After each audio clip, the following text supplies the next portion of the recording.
known, or you know, something happened and it actually damaged the units. Expected lifespan of most of our mechanical equipment, knock on wood, will be able to last until this project's paid off. So the plan is, I think, going pretty well so far. But that's the next need for the district, is to do a wholesale replacement of rooftop and chillers and that kind of stuff, rooftop units, and we've got some time for that.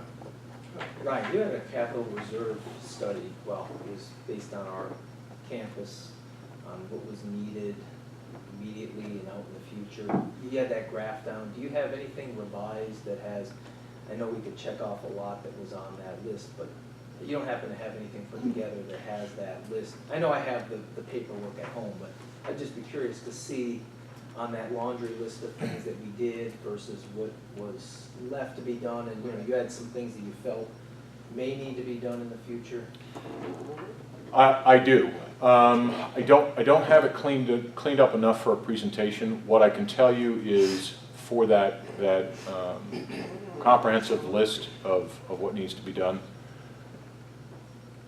mechanical,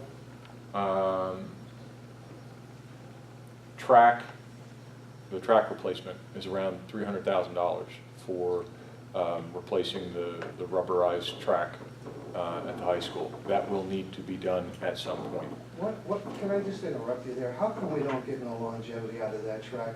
It's been done twice already since we've redone the complex, which wasn't all that long ago. And it don't seem to be holding up. Is there anything better than what we use? Or? as far as rubber tracks, And I don't know if it's not holding up. To me, it's okay compared to, but go on, help me out. that you're addressing a feeling and something that we talked about even today. So Matt and Joe and I met to review a couple things and kind of revisit some of those items. Right. I'm neither for nor against whatever the high school identifies as its needs. Something like a track replacement is, it's a big ticket item for its use. Once you start going to rubber versus the track that I grew up with, which was gravel. Yeah, that's what you said. Well, but the playground I grew up with was asphalt and monkey bars and everything else. Now we're telling our age, man. Hey, well, you know what? The truth of the matter is Go that on, right. I don't, if athletics and facilities and administration come together and identify it as a need, that rubber's chunking off, this is no longer, this is just something that you got to do every so many years, then that's a direction that you need to go. It's the same thing with athletic fields and turf and everything else. It's not something that you have to do. It's not my recommendation for replacement. That more comes from the district in terms of what they want to do. But some of the larger ticket items that we saw with that, one of the areas of potential exposure that we have at the district is, I think it kind of goes back to, okay, we've put money into a building that that was built in 1970 and then again in 1990 or whereabouts, and we don't really have a generator system that is going to kick in emergency power and power the things that we need to stay on the way that we want an emergency generator to do. Right, well, we did talk about that. You did. And we did identify that as a potential need and a potential opportunity. The pecking order of what we decided to chip off the list started with what was broken. We've been operating that way at this facility and basically all of our facilities this entire time. Do I think it makes sense to address it down the road? It does, but it's going to take a little bit more study, and it's going to take a little bit of, we're going to need a grant. We're going to need some incentive that says, we'll get you the first 200 grand to put in a $350,000 generator solution. Because even if the generator only costs 200 grand, none of the wiring set up to do it, whatever else.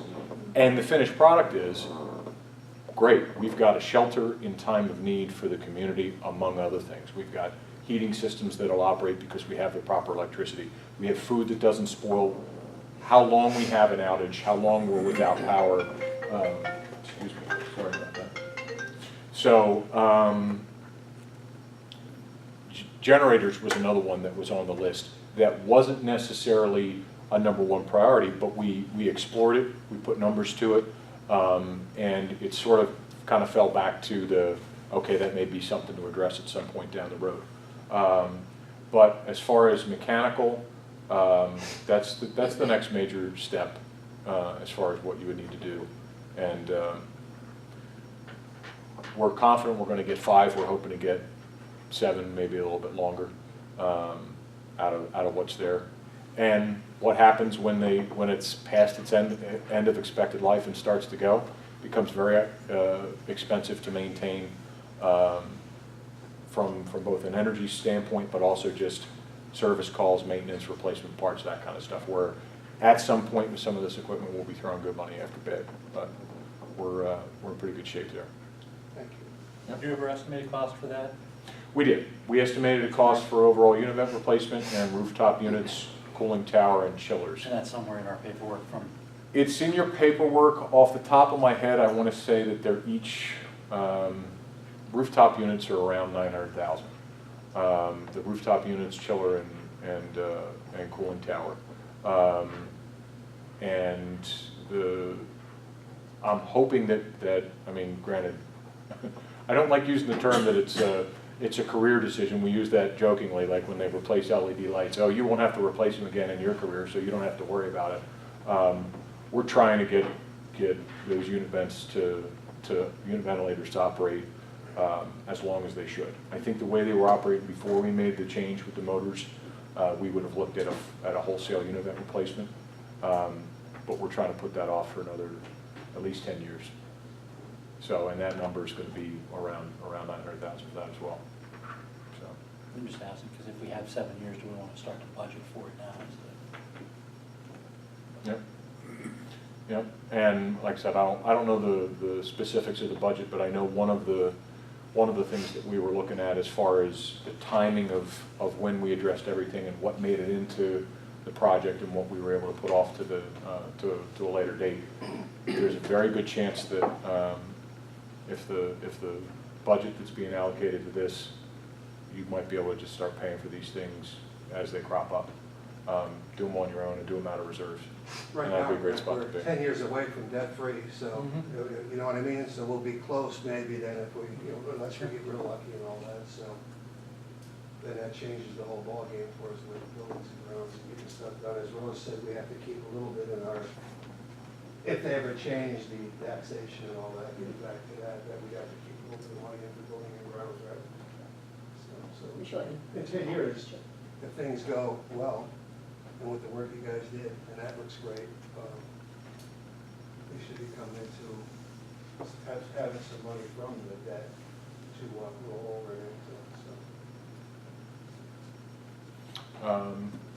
So as far as next steps, and this will be up to you as far as the timing of this, but last year we waited till we had everything just right and knew what we were doing. This year, if we identify bleachers and we identify flooring as something to do, we can authorize it. Be it funding or whatever the board procedure is that you need to do to say, yes, continue the scope with this addition. We can go ahead and do that.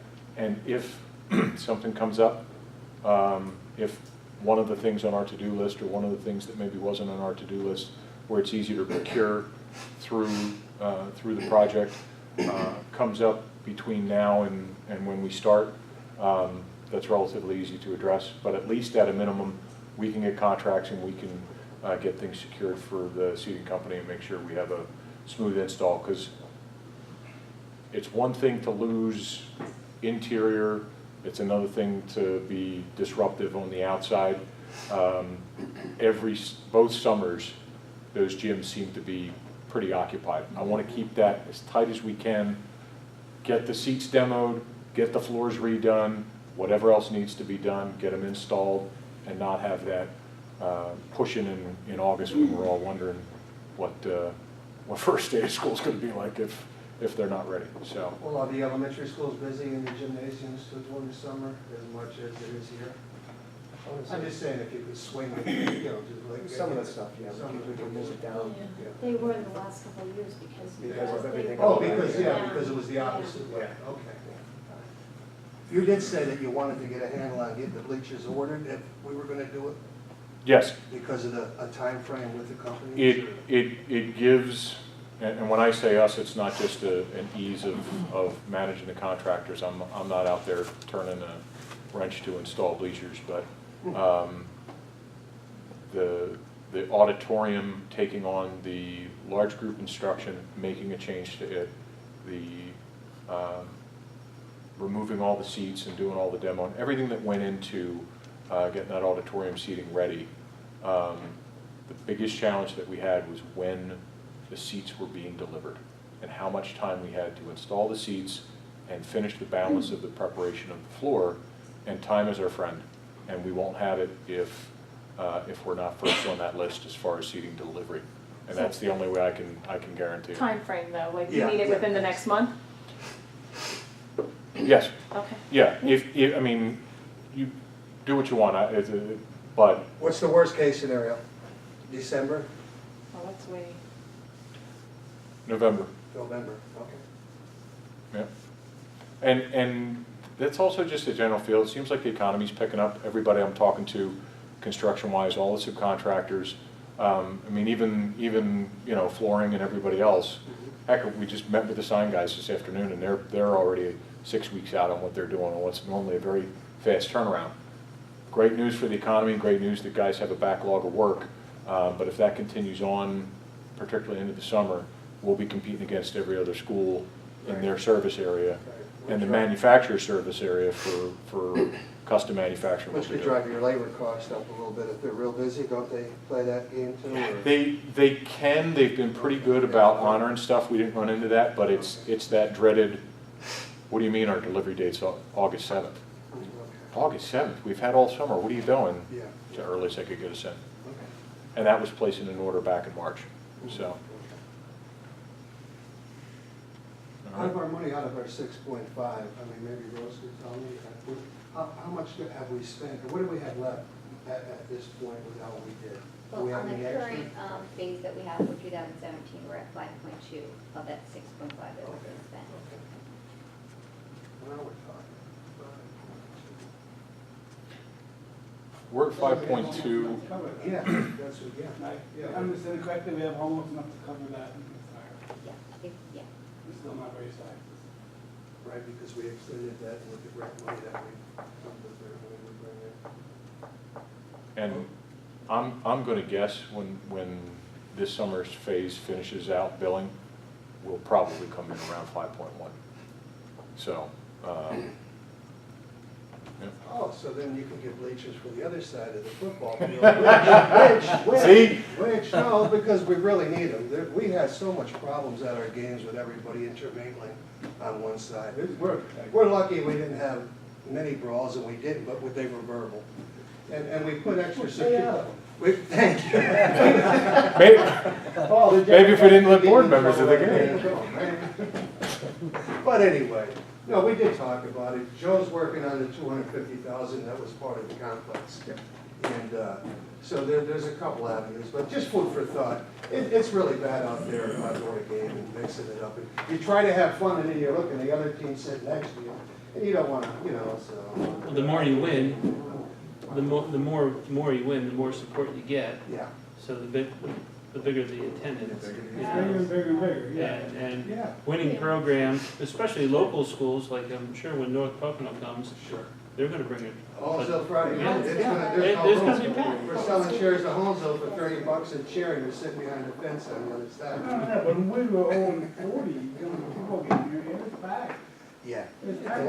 High school football is. And for band, you can have like band competition and stuff when you have bleachers or soccer things and that. You know, here, we could start doing probably even District 2 things once in a while here. Like if DB's come down to play football, and Williamsport or whoever it is, Wyoming Valley was coming up. And it would be, yeah, and you don't make a lot of money on them, you do at the food stands and all the concessions and everything, right? So it's all- And they give you so much money, not a lot, but it's something. But anyway, it would open, it would open things up, bleachers on the other side. bleachers was something that came up in terms of what we looked at and identified, and we're very grateful for the good working relationship and understanding relationship that we have with Western Wayne. We know where we're adding value, and where maybe we're not. We've had a couple of areas where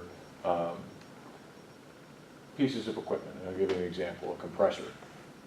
I'm not an expert on a compressor. I got guys on my crew and probably guys that are out driving a truck that know what kind of compressor to get.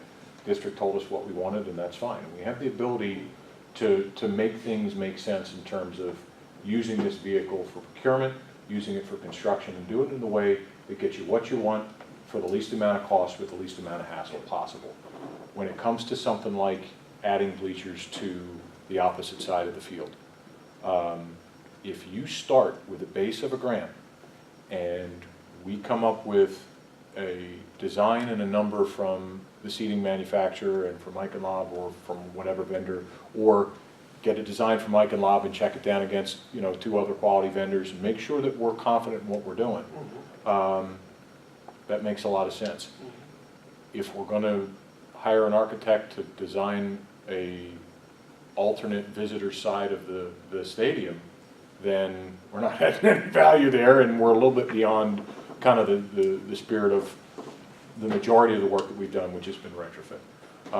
So we try to remain flexible. I think we've all remained flexible in this process, and if between now and the summertime there's an opportunity to do that, or however you would end up being able to do it, we're all ears, and we're certainly willing to work with you. Just so long as we can stand here and feel like we're adding value and help put a better product out there. So, Okay. Thank you. yep. Yep. All right. Anybody else? Good. Ryan, thank you very much. Thank you, Ryan. Thank you, Ryan, appreciate it. All right. Dr. Johnson, do you have anything? No, not for tonight, thank you. No? So we have an executive session shortly to follow, so, Meeting adjourned?